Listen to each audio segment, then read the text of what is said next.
मेरे सादिक खुदा, जब मैं तुझे पुकारूं तू मुझे जवाब दे। तू ही मेरा मददगार है, मुझ पर रहम कर और मेरी दुआ सुन ले और मेरी मुसीबतों से मुझे निजात दे।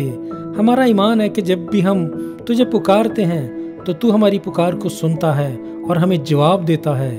बहुत से लोग कहते हैं, खुदा की अच्छाइयाँ हमें कौन दिखाएगा। ऐ खुदावन, तू अपने चेहरे को हम पर जलवागर फरमा।